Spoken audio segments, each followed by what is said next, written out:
Good morning. आज से हम अपना एक नया इनिशिएटिव स्टार्ट कर रहे हैं। ठीक है। ये पढ़ाई लिखाई प्लेटफॉर्म का पहला यूपीपीसीएस जीएस मेंस इनिशिएटिव है। ये प्रोग्राम इसमें दो कंपोनेंट है। एक तो फ्री कंपोनेंट है जिसमें हम पूरे पीवाईक्यूज करवाएंगे। ठीक है। To start with we will primarily focus on UP special first, and at the later stage हम जीएस 1 2 3 4 भी करेंगे। तो अभी के लिए यूपी स्पेशल है, इसमें हम पीवाईक्यूज कराएंगे। फिर इसमें जो एक पेड कंपोनेंट है उसमें हम आंसर बिल्डिंग कम राइटिंग, ठीक है, यानी ब्रेन स्टॉर्मिंग करवाएंगे। हर टॉपिक पे 15 20 क्वेश्चंस लेंगे, उसको देखेंगे इंट्रो कैसे लिखेंगे, बॉडी कैसे लिखेंगे, इंट्रो में सब पार्ट्स कितने टाइप के इंट्रो हो सकते हैं, बॉडी में कितने सब पार्ट्स हो सकते हैं। ठीक है। एक्सप्लिसिटली क्या पूछा गया है, इम्प्लिसिटली क्या है, वो सारी चीजें, वो सारे स्किल्स हम डेवलप करेंगे। And then comes the answer writing part. यहाँ पे हम टाइम को बीट करेंगे। आंसर बिल्डिंग में बेसिकली हम स्किल को करेंगे, और लास्ट में हम फुल लेंथ टेस्ट करवाएंगे विद इवेल्युएशन। तो ये इंटायरली डिफरेंट है। पहले हम लोग फोकस करते हैं अपने फ्री इनिशिएटिव। ये one of the most unique programme रहेगा यूपीपीसीएस। जितना भी गाइडेंस प्रोग्राम अभी है आपके यहाँ यूट्यूब पे, ये one of the most effective program रहेगा UP special PYQ series mains के लिए। तो इसमें बेसिकली हम करेंगे क्या, लेट्स देखते हैं थोड़ा सा। तो जो भी जीएस 5 के सिलेबस हैं, ठीक है, जीएस 5 में क्या क्या है। जीएस 5 में आपका हिस्ट्री है, then polity, governance, internal security, current affairs related to GS 5, government schemes, initiatives, programmes. जो भी उत्तर प्रदेश गवर्नमेंट में history, polity, governance, internal security, ये सारा टॉपिक जो है जीएस 5 के अंदर आता है। सिमिलरली जीएस 6 में क्या है, यूपी की इकोनॉमी, यूपी की ज्योग्राफी, यूपी का एग्रीकल्चर और यूपी का एनवायरनमेंट प्लस करंट अफेयर्स। ठीक है। करंट अफेयर्स इसमें बेसिकली बजट में क्या प्रोविजंस हैं, ठीक है, इसके बाद इकोनॉमिक सर्वे में क्या प्रोविजंस हैं, और इकोनॉमिक सर्वे, ये सारी चीजें इसमें कवर्ड होंगी। तो बेसिकली इस प्रोग्राम में हम ऑफर क्या कर रहे हैं, सपोज कर लो हमने ये पहला टॉपिक उठा लिया। तो पहला टॉपिक क्या है, history, civilisation, culture and ancient cities of UP. तो इसको हम क्या करेंगे, इस पर्टिकुलर सिलेबस टॉपिक को 5 स्टेप प्रोसेस में तोड़ देंगे। यानी ये सेम 5 स्टेप प्रोसेस सेकंड के लिए भी, थर्ड के लिए भी, फोर्थ के लिए भी, फिफ्थ के लिए भी, सिमिलरली हम सारे 21 टॉपिक्स को इस तरह से ब्रेक कर देंगे। तो 5 स्टेप प्रोसेस में तोड़ देंगे। ठीक है। तो ये 21 टॉपिक इसमें कवर करेंगे। इसी तरह 23 टॉपिक्स जीएस 6 में है, इसमें भी हम सिमिलरली 5 स्टेप प्रोसेस में तोड़ देंगे। तो वो 5 स्टेप प्रोसेस है क्या, तो 5 स्टेप प्रोसेस हम देखते हैं इस प्रोग्राम में। हम एक मेंस का सिलेबस टॉपिक पकड़ेंगे, ठीक है, देन उसके पीवाईक्यूज जो भी आए हैं उसको 6 से 10 क्वेश्चंस उसमें रहेंगे, ठीक है, उसको डिस्कस करेंगे। और उसके बाद क्या करेंगे, पीवाईक्यू के ट्रेंड्स को हम देखने की कोशिश करेंगे क्या पूछा गया है। फिर हम प्रेडिक्ट करेंगे कि फ्यूचर में क्या पूछा जा सकता है। इसमें हम आपको 20 से 30 क्वेश्चंस देंगे कि ये टॉपिक्स पूछे जा चुके हैं, ऑलरेडी आस्क्ड, ठीक है, इसके अंदर हम ऑलरेडी आस्क्ड फोकस करेंगे। तो जो भी पूछा जा चुका है उसके ट्रेंड्स को पकड़ने की कोशिश करेंगे। देन हम इन टॉपिक्स पे वैल्यू एडिशन नोट्स देंगे। वैल्यू एडिशन नोट्स के बाद हम मॉडल आंसर आपको दे देंगे। बाइलिंगुअल फॉर्मेट में ये प्रोग्राम रहेगा, हिंदी और इंग्लिश। फिर फ्यूचर क्वेश्चंस में क्या रहेगा, 20 से 30 क्वेश्चंस रहेंगे, इसमें भी सेम मॉडल आंसर्स भी मिलेंगे, वैल्यू एडिशन भी मिलेगा। इसके बाद इन 20-30 क्वेश्चन, जो ये जो 20-30 क्वेश्चंस रहेंगे, इन 30 क्वेश्चंस में हम 10 क्वेश्चंस आंसर बिल्डिंग मिलेंगे। आंसर बिल्डिंग क्या होता है, इसमें हम एक क्वेश्चन लेंगे, मान लो XYZ क्वेश्चन है, इसमें कितने कंपोनेंट्स हैं, इस क्वेश्चन में कितने कंपोनेंट्स पूछे गए हैं, फिर इन कंपोनेंट्स में क्या डिमांड है। डिमांड भी दो तरह की होती है, एक तो कोर डिमांड जो एक पूछा गया है, और एक है पेरिफेरल डिमांड जो पूछा नहीं गया बट एक वैल्यू एडिशन की तरह हमें लिखना चाहिए। तो कोर डिमांड हमारा 80% हमारा फोकस, जो हमारा आंसर है वो 80% कोर पे होना चाहिए, और पेरिफेरल पे हम 20% लिखेंगे। इसी तरह कुछ चीजें डिमांड में एक्सप्लिसिटली पूछी जाती हैं, ठीक है, और कुछ चीजें जो है इम्प्लिसिटली रहती हैं। तो हमें दोनों चीजों को एड्रेस करेंगे तब जाके वो क्वेश्चन कंप्लीट कहलाएगा। इसके बाद जब हम डिमांड को देख लेंगे, फिर हम इंट्रो और कंक्लूजन हर क्वेश्चन में 2 या 3 तरह के इंट्रो और 2 या 3 तरह के कंक्लूजन देखेंगे। तो आप इसको सब में अलग अलग यूज करेंगे। मान लो क्वेश्चन नंबर 1 में आपने टाइप 1 का इंट्रो, टाइप 1 का कंक्लूजन यूज कर लिया, तो क्वेश्चन 2 में आप टाइप 2 का इंट्रो और टाइप 2 का कंक्लूजन यूज करोगे। फिर इसके बाद इंट्रो कंक्लूजन हो जाएगा, बॉडी को हम ब्रेक करेंगे हेडिंग्स और सब हेडिंग्स में। डिफरेंस हेडिंग और सब हेडिंग में ब्रेक करना आपको सिखाएंगे। फिर इन हेडिंग सब हेडिंग्स में हम mainly keyword based answer writing करेंगे कि लेस कम लिखकर भी हम अच्छा लिख सकते हैं। कीवर्ड बेस्ड आंसर राइटिंग करेंगे। इसके बाद मैं आपको हर टॉपिक पे पूरे यूपी स्पेशल में जो भी मैप्स बन सकते हैं यूपी के, उसकी एक रिपोजिटरी दे दूंगा। फिर जहां कहीं पे भी अगर मान लो समय कम है, लास्ट के 5 मिनट्स बचे हैं, तो you can't right a comprehensive answer, तो इन सच केसेस कैसे हम फ्लो चार्ट के माध्यम से वो क्वेश्चन कंप्लीट कर दें। पेपर कंप्लीट करना हमारा टास्क है, और उस वहां पे पूरा एक लीनियर आंसर लिखने से अच्छा है कि आप फ्लो चार्ट में आंसर लिख सको। तो ये होता है आंसर बिल्डिंग। यानी पहले हम स्किल देंगे, कैसे डिमांड को समझोगे, ठीक है, कैसे इंट्रो कंक्लूजन लिखोगे, 2-2 3-3 टाइप के इंट्रो कंक्लूजन बताएंगे, और उसको अलग अलग क्वेश्चन में आप अप्लाई करोगे। एक ही तरह का आप इंट्रो और एक ही तरह का कंक्लूजन नहीं लिखोगे। फिर डिफरेंट हेडिंग सब हेडिंग कैसे लिखेंगे, कैसे कीवर्ड, हर टॉपिक पे कीवर्ड जो है हम यूज करके बना सकते हैं, कैसे हम मैप बना सकते हैं, और कैसे हम फ्लो चार्ट का भी यूज कर सकते हैं। तो ये हो जाएगा आंसर बिल्डिंग कंपोनेंट।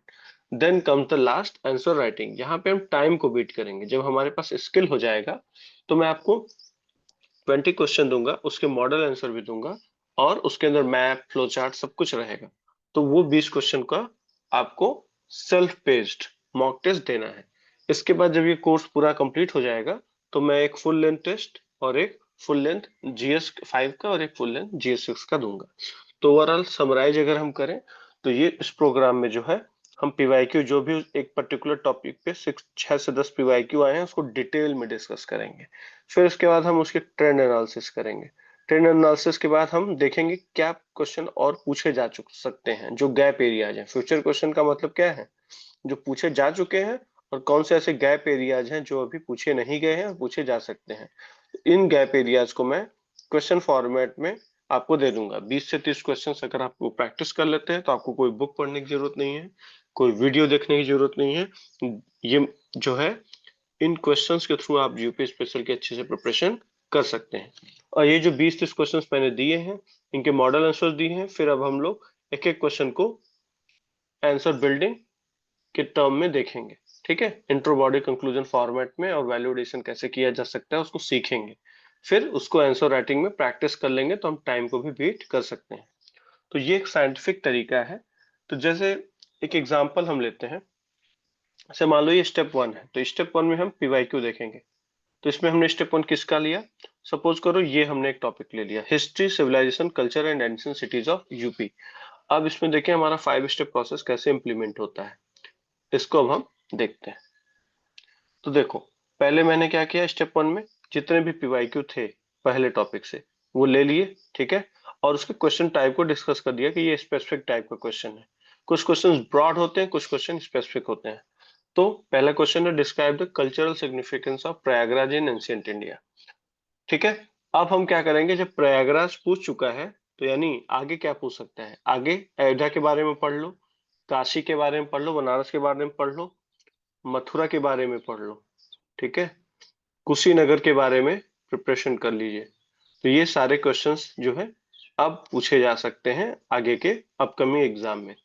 क्वेश्चन यही रखिए, describe the cultural significance of Mathura, describe the cultural significance of Kushinagar, describe the cultural significance of Kashi, describe the cultural significance of Ayodhya. अब इन 5 क्वेश्चंस को अगर आप प्रिपेयर कर लेते हो, तो स्ट्रक्चर तो सेम रहेगा इन पांचों क्वेश्चन का, लेकिन थोड़ा सा कंटेंट चेंज हो जाएगा, स्पेसिफिक डिटेल्स चेंज हो जाएंगी, but the structure will remain same. तो इस तरह से क्वेश्चन करने, इस तरह से अगर हम प्रिपरेशन मेंस की करते हैं, तो कम समय में एक स्मार्ट प्रिपरेशन हम कर पाएंगे, एक स्मार्ट प्रिपरेशन टू मेंस। तो ये एक स्मार्ट अप्रोच है मेंस के लिए।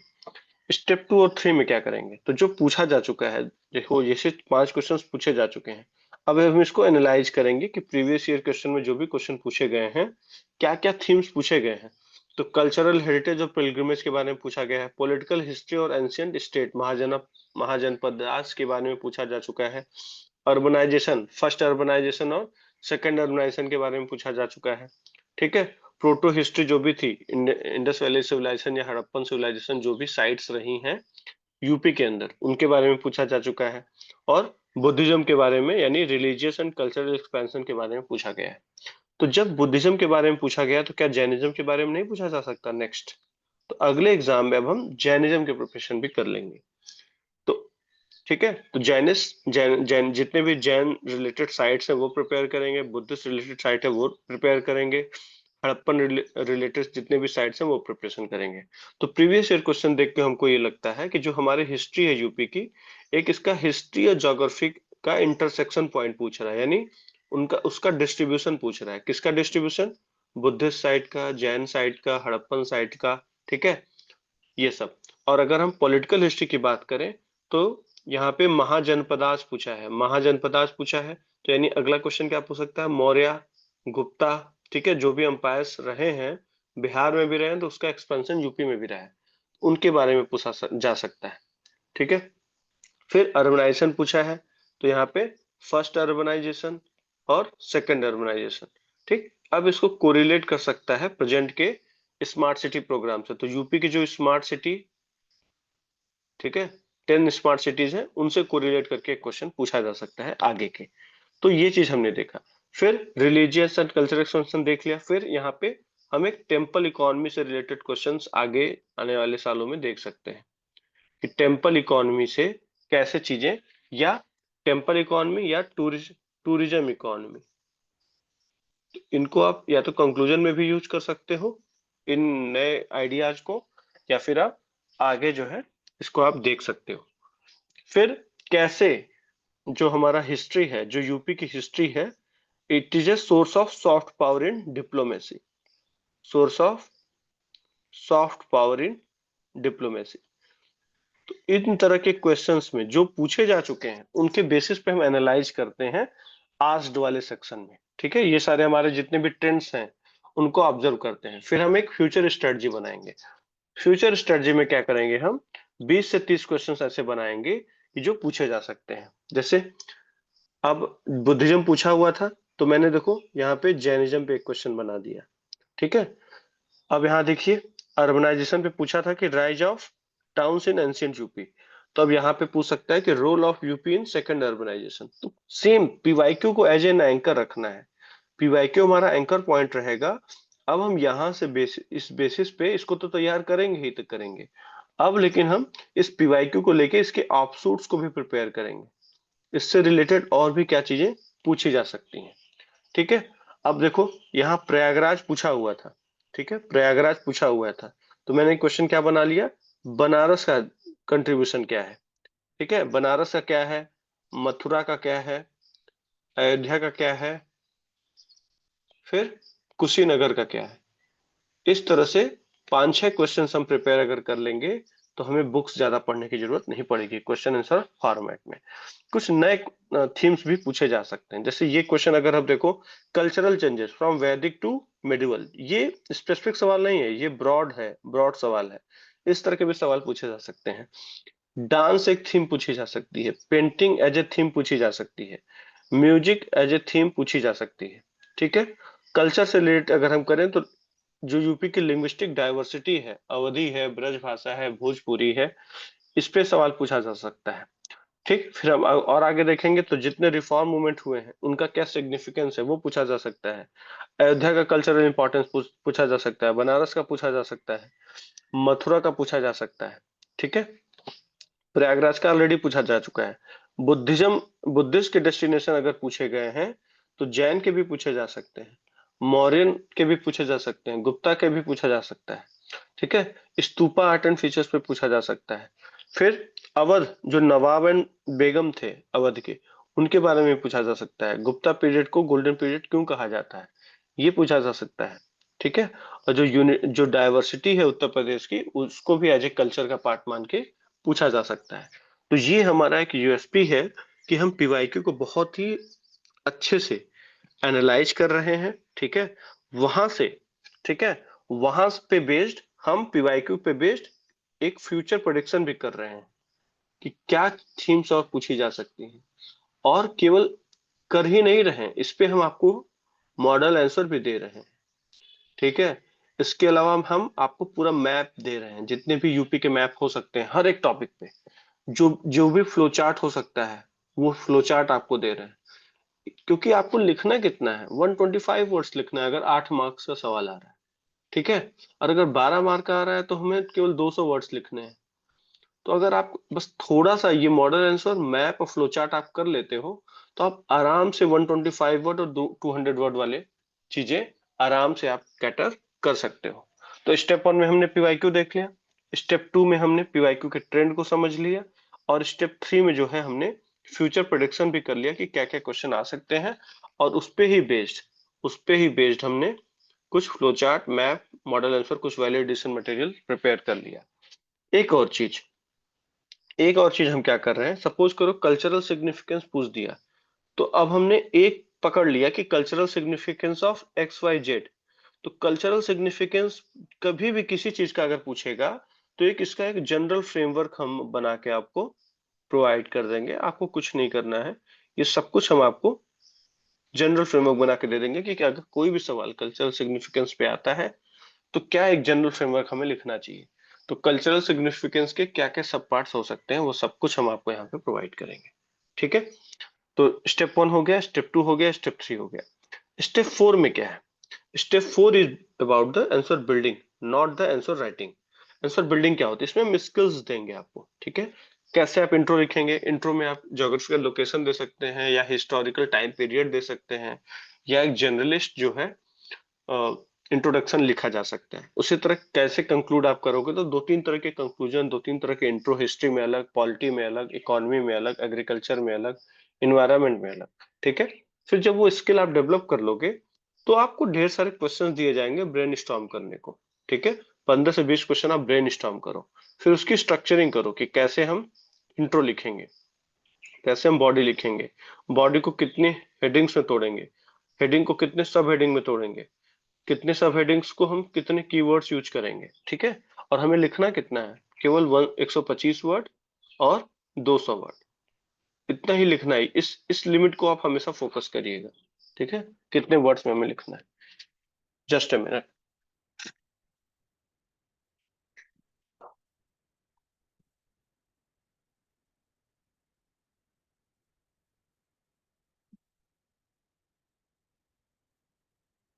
तो ये आंसर बिल्डिंग प्रोग्राम में हम लोग इस चीज को डिस्कस करेंगे। तो आंसर बिल्डिंग क्यों जरूरी है, आंसर बिल्डिंग इसलिए जरूरी है क्योंकि जब भी हम दौड़ने जाते हैं तो दौड़ने के पहले हम वॉक करते हैं, ठीक है। दौड़ने के पहले हम वॉक करते हैं, तो वॉक करना जरूरी है। स्प्रिंट तो हम लगा ही लेंगे, स्प्रिंट में क्या है, टाइम को बीट करते हैं, लेकिन पैर कैसे रखा जाए, ठीक है, कैसे अपनी स्टेबिलिटी को हम मेंटेन करेंगे, कैसे पैर का अलाइनमेंट होना चाहिए, ये सब ये स्किल का पार्ट आता है। तो जब आपके पास स्किल हो जाएगा तो स्प्रिंटिंग तो आप कर ही लोगे, ठीक है। थोड़ी सी प्रैक्टिस जरूरी होगी, इतना इजी भी नहीं होगा। वॉक से स्प्रिंट करना it's not will be cake walk, ये टफ रहेगा। बट वॉक यानी आंसर बिल्डिंग करना इज इक्वली इंपॉर्टेंट, ठीक है। तो देखो, आंसर बिल्डिंग में बेसिकली हम क्वेश्चन की डिमांड को समझने की कोशिश करेंगे कि क्या डिमांड है, क्या कोर डिमांड है, क्या पेरिफेरल डिमांड है। फिर कोर डिमांड में कौन सी हेडिंग्स बनाएंगे, क्वेश्चंस क्वेश्चन को पढ़ते हुए क्वेश्चन के ही कीवर्ड को यूज करके हेडिंग्स बनाएंगे। फिर हम सब हेडिंग्स बनाना सीखेंगे, ठीक है, बिल्कुल बच्चों की तरह आपको सिखाया जाएगा। फिर क्या रेलेवेंट कीवर्ड्स हो सकते हैं जो हम यूज कर सकते हैं, कौन से एग्जाम्पल्स हमें यूज करने हैं, कौन से पॉजिटिव एग्जाम्पल, कौन से निगेटिव एग्जाम्पल, क्या कोई गवर्नमेंट के एफर्ट्स या इनिशिएटिव या प्रोग्राम चल रहे हैं उस हिस्ट्री से रिलेटेड पोर्शन को, उस पॉलिटी से रिलेटेड पोर्शन को, या इकोनॉमी जो भी हम पढ़ाएंगे, क्या कोई अच्छा केस स्टडी है जो कि हमें देना चाहिए, क्या कोई मैप डायग्राम है जो हम बना सकते हैं, क्या कोई फ्लो चार्ट है जो हम, अगर टाइम की कमी है तो फ्लो चार्ट जरूर बनाइए, ठीक है। Use it as a time saving technique, ठीक है। फ्लो चार्ट हर क्वेश्चन में डालना जरूरी नहीं है, मेरे हिसाब से रिप्रेजेंटेशन से भी इंपॉर्टेंट कंटेंट है, ठीक है। पहले आप कंटेंट पे काम करिए, रिप्रेजेंटेशन तो हो जाएगा। ये दो चीजें जो है रिप्रेजेंटेशन से रिलेटेड है, ठीक है। बट ये सारे जो चीजें हैं ये कंटेंट से रिलेटेड है। तो कंटेंट अगर आपका अच्छा है तो थोड़ा बहुत रिप्रेजेंटेशन पे काम करने से काम हो जाएगा। यूपीएससी में दोनों चीजें इंपॉर्टेंट है, बट यूपीपीसीएस में content is more important than representation. फिर ये हमारा एक चेकलिस्ट फ्रेमवर्क है। कोई भी अगर आपको मेंस आंसर लिखना है, ठीक है, इस पे हम आपको फोकस कराएंगे। कोई भी इंट्रो अगर है तो 2-3 लाइन की इंट्रो होनी चाहिए। टॉपिक बेस्ड ओपन टाइप की हो सकती है, या कोई अगर वो न्यूज में रहा है वो आप इंट्रो लिख दो, या किसी डेटा से आप लिख सकते हो, या कोई उसकी जोग्राफिकल लोकेशन है उससे लिख सकते हो। अगर हिस्ट्री का सवाल है तो जोग्राफिकल लोकेशन से बता दो, या टाइम पीरियड बता दो कि मौर्य पीरियड कब का था, किस टाइम पीरियड में स्टार्ट हुआ था, उसका क्या आर्ट एंड कल्चर और बाकी इंडियन हिस्ट्री में क्या उसका प्रभाव है, या यूपी की हिस्ट्री में क्या उसका इंपॉर्टेंस है, ठीक है। फिर बॉडी में आप जो एक्सप्लिसिटली पूछा गया है उसको आप एड्रेस करो। ये आपका 70% पार्ट होना चाहिए। 10% पार्ट इंट्रोडक्शन होना चाहिए, 10% पार्ट ये होना चाहिए, और 10% पार्ट तुम्हारा, सॉरी, इसको हम 5% पार्ट दे देते हैं केवल 1 या 2 लाइन का। इसको 5% दे देते हैं 1 या 2 लाइन का, और इसको 20% दे देते हैं, ठीक है। 5%, अब ये डिस्ट्रीब्यूशन आप याद रखो, आपका जो भी वर्ड लिमिट है उसका 5% इंट्रो में, 5% कंक्लूजन में, और जो डायरेक्टली पूछा गया है डिमांड जो है क्वेश्चन की उसको 70% वर्ड्स देने हैं। इसमें मैप डायग्राम जो भी बनाना है 70% में आएगा। जो भी फ्लो चार्ट हो सकते हैं, जो भी मैप हो सकते हैं, जो भी कीवर्ड हो सकते हैं, जो भी सब हेडिंग होंगे, हेडिंग होंगे, वो सब कुछ 70% में आएगा। और जो नहीं पूछा गया है जैसे उसका सिग्निफिकेंस या रेलेवेंस या current affairs, related current affairs, ठीक है, रिलेटेड करंट अफेयर्स, या मोदी जी का कोई कैची फ्रेज है उस टॉपिक से रिलेटेड, ठीक है, ये सब कुछ आपका केवल 20% में आएगा। ये नहीं पूछा गया तो भी एक वैल्यू एडिशन की तरह काम करेगा, ठीक। ये हमारा फॉर्मूला हमें याद रखना है, 5, 70, 20, 5। इंट्रो, बॉडी, कंक्लूजन, ठीक। और 70% जो एक्सप्लिसिटली पूछा गया है, 20% जो इम्प्लिसिटली पूछा गया, डायरेक्ट नहीं है। जैसे इम्प्लिसिटली में क्या होगा, चैलेंजेस मान लो नहीं पूछा गया तो चैलेंजेस लिख दो। सिग्निफिकेंस नहीं पूछा गया, सिग्निफिकेंस लिख दो 2 या 3 लाइन में, ठीक है। कॉन्स्टेंस नहीं पूछा गया है, लिख दो, ठीक है। पोटेंशियल नहीं पूछा गया है, फिर भी लिख दो। गवर्नमेंट एफर्ट्स नहीं पूछा गया है, फिर भी 2 या 3 पॉइंट्स लिख दो। गवर्नमेंट एफर्ट्स क्या किए गए हैं नहीं पूछा गया है, बट पूछ लिख दो। एसडीजी नहीं पूछा गया है, ठीक है, एसडीजी को मेंशन कर दो, ठीक है। या तो कंक्लूजन में यूज कर लो, ठीक है, और कंक्लूजन में करंट अफेयर से रिलेट कर दो, और कैसे मॉडर्न डे चैलेंजेस सॉल्व हो सकते हैं ये जो टॉपिक है उससे, या कैसे वो किसी भी कॉन्स्टिट्यूशनल वैल्यू को रिप्रेजेंट करता है या फ्रीडम स्ट्रगल की वैल्यूज को रिप्रेजेंट करता है। तो ये एक ब्रॉड फ्रेमवर्क हमारा है, ठीक है। तो ये हमारा हो गया, ठीक। अब एक इसको लेके देखते हैं, क्वेश्चन को लेके देखते हैं। सपोज करो ये क्वेश्चन आ गया, अब हम इसको प्रोग्राम में कैसे लॉन्च करेंगे। Describe the cultural significance of Prayagraj in ancient India. तो सबसे पहला हमारा स्टेप होता है कि जो भी सवाल पूछा गया उसको, उसके कीवर्ड्स को आप हाईलाइट करो। तो ये आंसर बिल्डिंग हो जाएगा, ठीक है। प्रयागराज के बारे में पूछा गया है, इसका मतलब इसको मैप में हम दिखा सकते हैं, यूपी के मैप में प्रयागराज को दिखा सकते हैं। पहला दिमाग में ये आ गया। सिग्निफिकेंस नहीं पूछा गया, क्योंकि सिग्निफिकेंस पूछता तो पॉलिटिकल भी हो सकता था, इकोनॉमिक भी हो सकता था, ठीक है, इन्वायरमेंटल भी हो सकता था, सोशल भी हो सकता था। लेकिन इसने किसके बारे में पूछा है, कल्चरल के बारे में। तो यानी सिग्निफिकेंस पूछता तो हम ढेर सारे डायमेंशंस खोल सकते थे, लेकिन कल्चरल कल्चरल सिग्निफिकेंस पूछा है तो कल्चरल में कौन से सब पार्ट्स हो सकते हैं। तो कल्चरल में क्या होगा, कौन सा आर्ट फॉर्म था, कौन सा आर्किटेक्चर था प्रयागराज का, कौन सा फिलोसफिकल कंट्रीब्यूशन था प्रयागराज का, ठीक है, कौन सा आइडियोलॉजिकल कंट्रीब्यूशन था, ठीक है, कौन सा उस समय डांस के ट्रेडिशन थे क्या वहां पे कोई, क्या कोई म्यूजिक का ट्रेडिशन था क्या कोई, ठीक है। तो ये बात तो आपको ध्यान में रखनी है। तो ये मैं आपको समझाऊंगा कि प्रयागराज देखा, क्वेश्चन दिमाग में आया कि प्रयागराज यहाँ पे मैप डाल सकते हैं। सिग्निफिकेंस पूछेगा तो इन डायमेंशन में सोचना है, कल्चरल सिग्निफिकेंस पूछेगा तो अब डिमांड चेंज हो गई। यही बच्चे जो है अच्छे से सॉर्ट आउट नहीं कर पाते कि सिग्निफिकेंस और कल्चरल सिग्निफिकेंस में क्या अंतर है, ठीक है। तो वेटेज का ध्यान हमेशा रखना, 5% इंट्रो में, 70% जो पूछा गया है, 20% जो नहीं पूछा गया है, और फिर 5% जो कंक्लूजन है। ठीक, तो इसी तरह हर क्वेश्चन में हम understanding the demand, core demand को समझेंगे। ठीक है, कोर डिमांड में हम क्या समझेंगे कि सिग्निफिकेंस नहीं लिखना है, कल्चरल सिग्निफिकेंस लिखना है, ये नहीं लिखना है, ये बात ध्यान में रखेंगे। ठीक है, अब पेरिफेरल में क्या है, पूछा तो नहीं गया है, लेकिन हमको लिखना क्या चाहिए। तो पेरिफेरल में क्या है, करंट अफेयर्स, कि प्रयागराज जो है वो कुंभ मेला जो है उसके बारे में थोड़ा सा लिख दो। ठीक है, फिर क्या करंट अफेयर्स है, ये one of the smart city है। ठीक है, जो कि स्मार्ट सिटी स्कीम के तहत लिया गया था। ठीक है, तो इसको कोरिलेट कर दो। ठीक, अब आते हैं, अब देखो जैसे इंट्रो आ गया, तो दो तीन टाइप के इंट्रो देखेंगे। पहला इंट्रो देखेंगे कि जो हमारा प्रयागराज है वो कहाँ, उसका जोग्राफिकल लोकेशन है, या उसको क्या बोलते हैं। तो जो प्रयागराज है ये कन्फ्लुएंस ऑफ त्रिवेणी संगम यहाँ पे आपको मिलता है, जो कि हमारा एंशियन तीर्थराज भी इसको कहते हैं। अगर ये लिख दिया तो अच्छा है, ये नहीं लिख पाया तो ये लिख दो, हिस्टोरिकल बैकग्राउंड लिख दो उसका, कि ऋग्वेद में प्रयाग के बारे में मेंशन किया गया है। ठीक है, ये meeting point of divine energy है। तो ये दूसरे टाइप का इंट्रो हो गया। अगर पहला लिख दिया तो दूसरे लिखने की जरूरत नहीं है, दूसरा लिख दिया तो ठीक है। अगर ये दोनों नहीं आ रहा है, मान लो नहीं आ रहा है या प्रेशर सिचुएशन है, तो लास्ट में एक जनरल टाइप का आप इंट्रोडक्शन लिख सकते हो कि ये क्या है भाई, वहां पे स्पिरिचुअलिटी होगी ही, ठीक है, इंटेलेक्चुअल होगा और कल्चरल न्यूक्लियस है एंशिएंट इंडिया का, तो ये एक जनरल इंट्रोडक्शन हम लिख सकते हैं।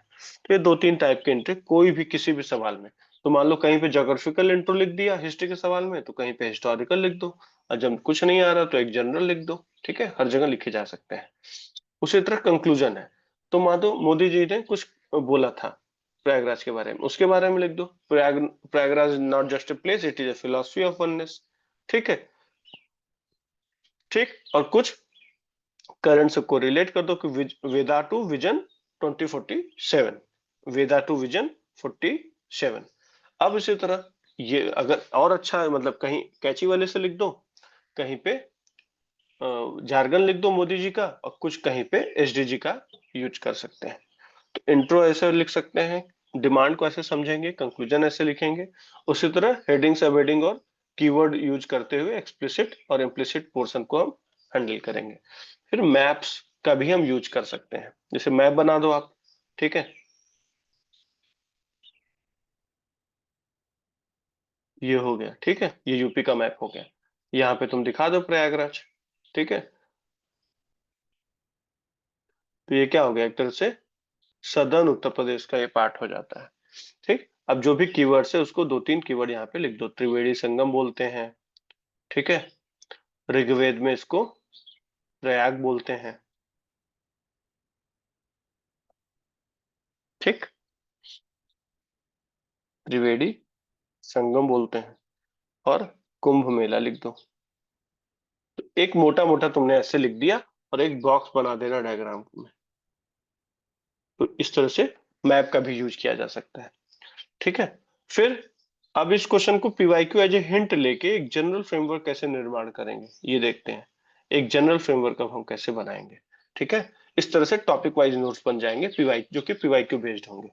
अब कभी भी जनरल फ्रेमवर्क क्या होगा, पॉसिबल डायमेंशंस क्या हो सकते हैं, किसी का भी अगर कल्चरल सिग्निफिकेंस पूछा जा रहा है, एक्स वाई जेड में क्या, बनारस का पूछ दिया, प्रयागराज का पूछा जा चुका है, अयोध्या का पूछ दिया, मथुरा का पूछ दिया, या फिर कुशीनगर का पूछ दिया, कुशीनगर का पूछ दिया, इन सब के हमको लिख सकते हैं क्या क्या इंपॉर्टेंस। अगर कल्चरल सिग्निफिकेंस है तो उसका स्पिरिचुअल और रिलीजियस एक एंगल होगा, एक हिस्टोरिकल और पॉलिटिकल एंगल होगा, एजुकेशन से भी वो रिलेटेड होगा, नॉलेज सेंटर की तरह बिहेव करेगा, आर्टिस्टिक और आर्किटेक्चरल हेरिटेज होगा वहां का। ठीक है, लिटरेरी और फिलोसफिकल सिग्निफिकेंस हो गया, और एक सिंक्रेटिज्म यानी सेकुलरिज्म या एक कंपोजिट कल्चर का भी एक वो क्या होगा, कुछ फेस्टिवल्स मनाए जाएंगे, कुछ रिचुअल्स होंगी, कुछ लिविंग ट्रेडिशंस टिल डेट होंगी।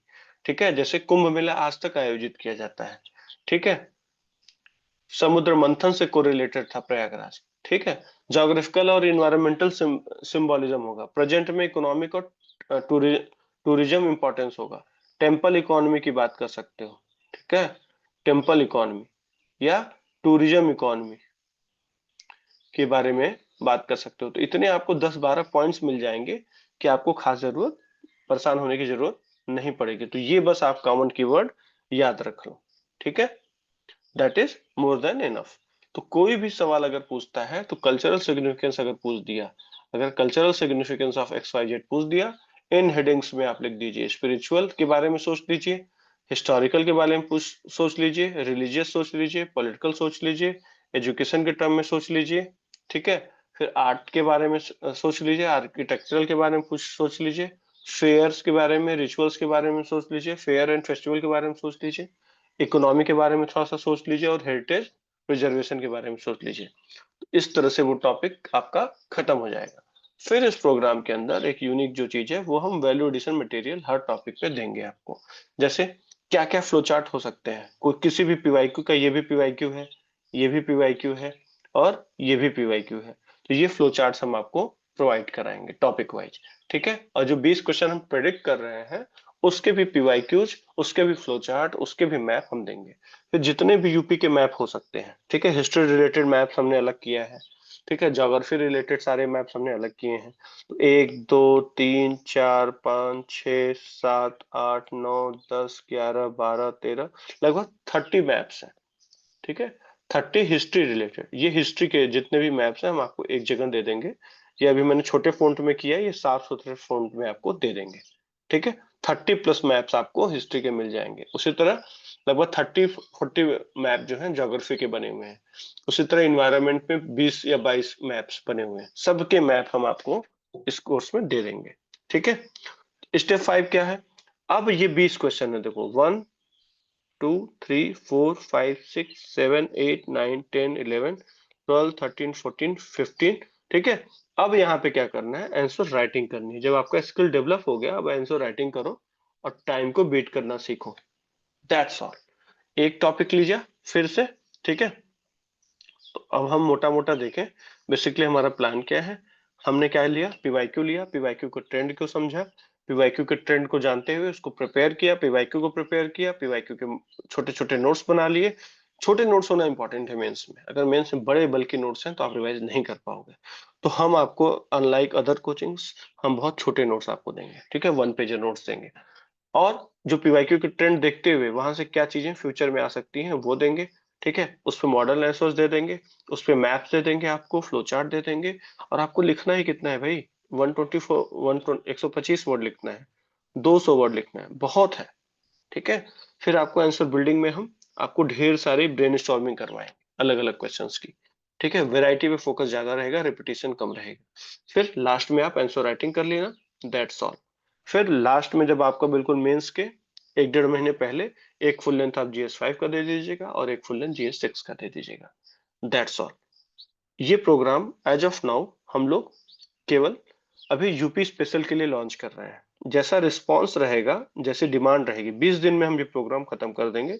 इसमें हम केवल पीवाईक्यूज करवाएंगे, इस 20 दिन में केवल हम पीवाईक्यू कराएंगे, जो कंप्लीटली फ्री इनिशिएटिव रहेगा, ठीक है। पीवाईक्यू प्लस हम फ्यूचर क्वेश्चन की लिस्ट भी आपको दे देंगे, आप या तो खुद से प्रिपेयर कर लीजिए, और अगर आप हमारे साथ प्रिपेयर करना चाहते हैं तो हमारे आंसर बिल्डिंग और आंसर राइटिंग ABAW प्रोग्राम से जुड़ सकते हैं।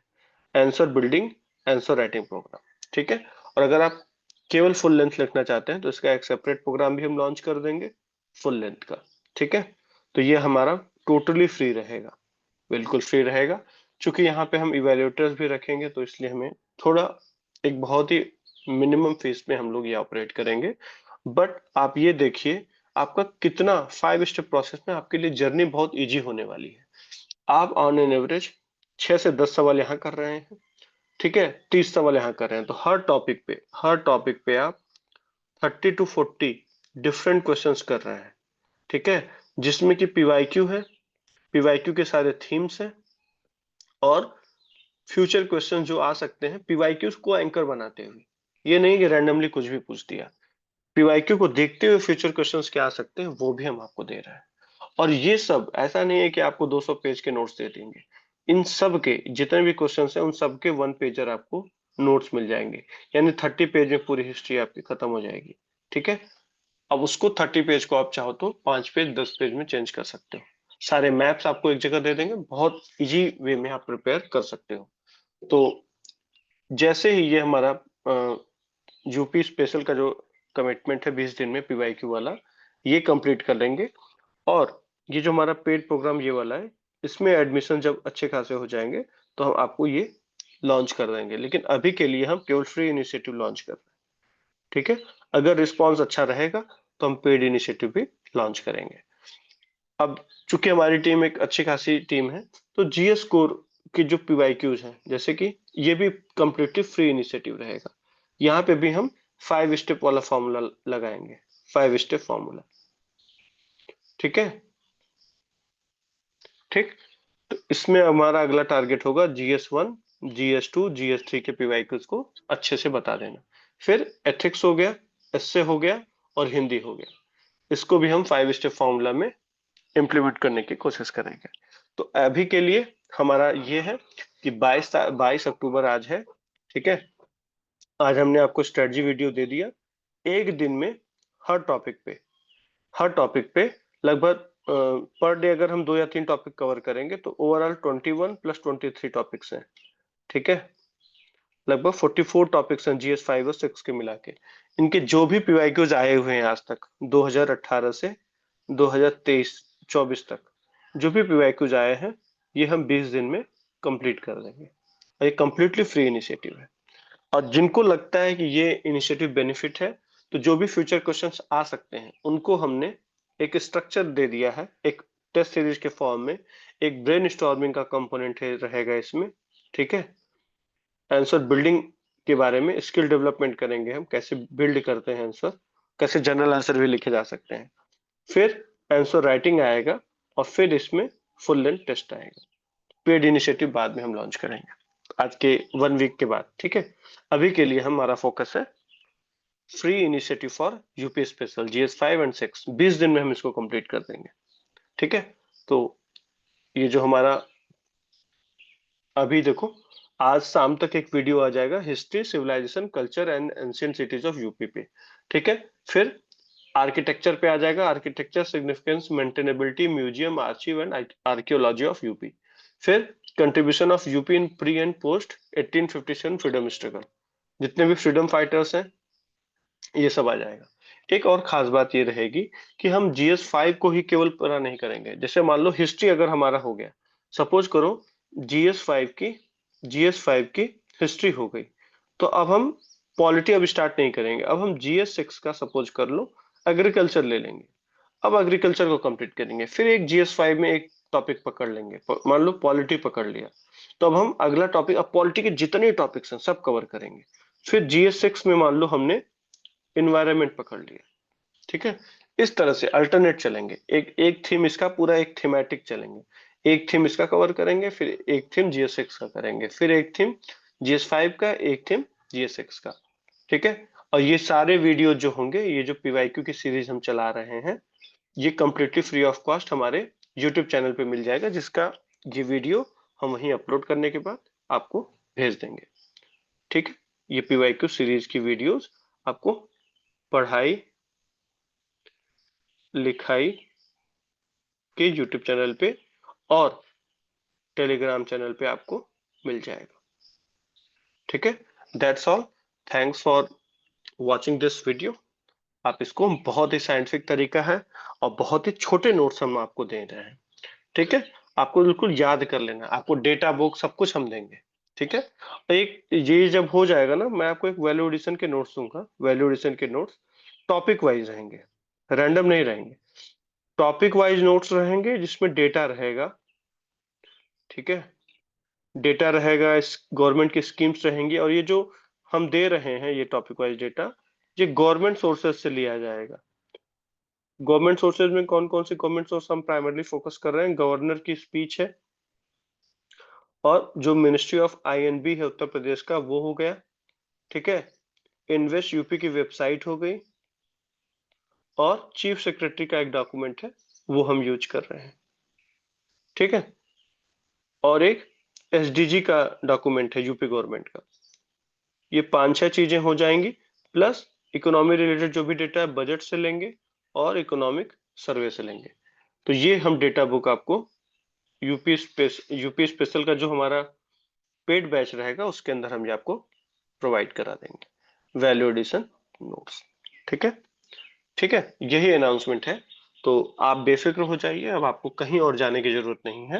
हर टॉपिक पे आपको मोर देन इनफ क्वेश्चंस मिलेंगे, और डायमेंशन, ये क्वेश्चन रैंडमली नहीं, ये बिल्कुल ऑर्गेनाइज करके, बहुत मेहनत करके, ये जब से प्रीलिम्स बीता है, ये 10 दिन की मेहनत से मैंने ये वीडियोस बनाए हैं। ठीक है, और ये हमारा बहुत लॉन्ग टर्म एक्सपोजर रहा है यूपीएससी और यूपीपीसीएस में। उसके बाद मैं आपको ये वीडियो कोर्स लॉन्च कर रहा हूँ। तो आई होप आप सबका प्यार मिलता रहेगा। That's all.